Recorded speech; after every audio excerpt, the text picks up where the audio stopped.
Thank you very much, Madam Speaker, and good to see my friend in good health and good spirits, obviously. Minister, you've emerged as a bit of a Swiss Army knife for the Prime Minister, taking on a broad scope of responsibilities.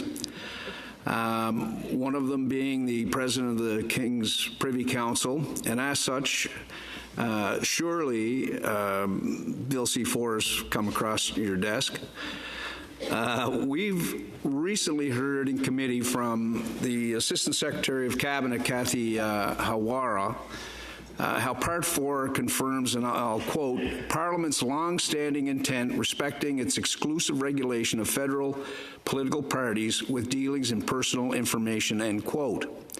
Now, I realize all members of the other House supported this with their votes, but senators have registered a strong concern about that particular provision because of the scant review. Thank you, Senator. Thank you very much. Thank you very much, Senator. Monsieur le Ministre. Minister. Tragedy to cut off such an excellent question. But perhaps you'll allow me to imagine what Senator Cuzner was going to ask in that fantastic question. Senator, colleagues, I was the minister responsible for democratic institutions. It used to be part of the King's Privy Council function, Senator, as you know.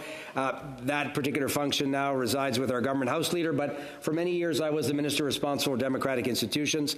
I was the minister at a time when a privacy commissioner in a province decided to apply a privacy regime of a provincial government to the Canada Elections Act.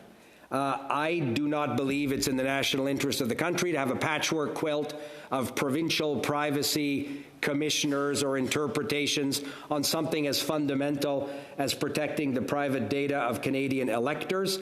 The good news is all of the political parties represented in the House of Commons believe that we have found the way to have a robust national regime working with political parties to provide that protection. I don't think it properly is the jurisdiction of a provincial privacy commissioner to opine on the Canada Elections Act. I think we, as a parliament, have to take responsibility for the protection of that private information, and I think in this legislation we've done exactly that.